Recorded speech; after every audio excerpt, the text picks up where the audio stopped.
second message of the story, and the message of leadership, is that knowledge is power. It is the meaning of our messages, not the messages alone, that are critical to accomplishing our goals. The guiding instructions for our camels of nursing are our training and the science and the evidence that we create and that we use. And the evidence needs to be translated into culturally appropriate directions where woe does not always mean stop.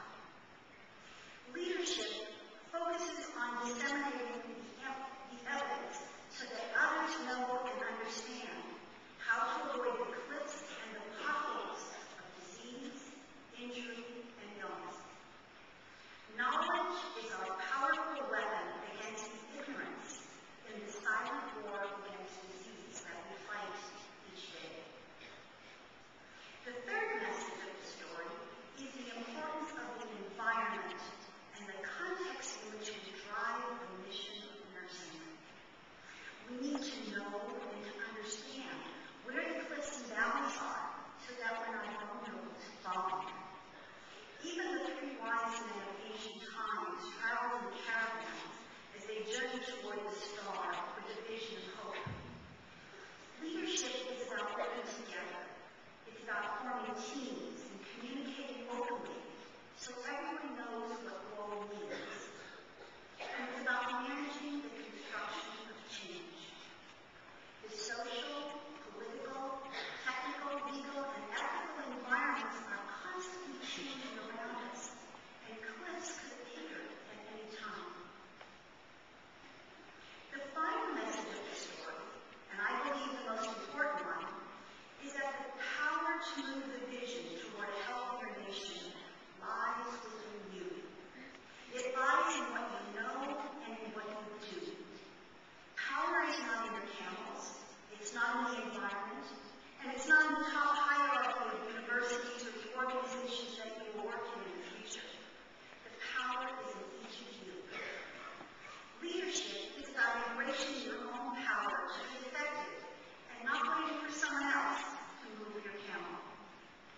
study published in the Pediatric and Adolescent Medical Journal reports almost 1 in 5 American 4-year-olds, I'm talking preschool 4-year-olds, is obese. Sadly, we remind ourselves that our children are not just numbers and statistics. Our children are the future scientists who will cure cancer and unlock the mysteries of disease. Our children are the persons who advance technology beyond what we think possible. Our children are the leaders who will foster peace and prosperity here and around the world. We cannot hope or expect these things from a generation that will be sicker and die sooner than their parents. We need to refocus our efforts on prevention. Creating a culture of wellness can and must be done, and each of you is critical to making that happen. You must, as nurses, step out beyond your comfort zones and embrace this challenge. There are 3 fundamental problems plaguing the American healthcare and service delivery system today: skyrocketing costs, lack of access, and disparity of quality care. Today, 47 million Americans lack health care coverage. Our President Obama and others have repeatedly discussed the need for broad-based health care reform that emphasizes prevention, that increases access for everybody,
shadows of life, when we are sick, and when we are vulnerable. So while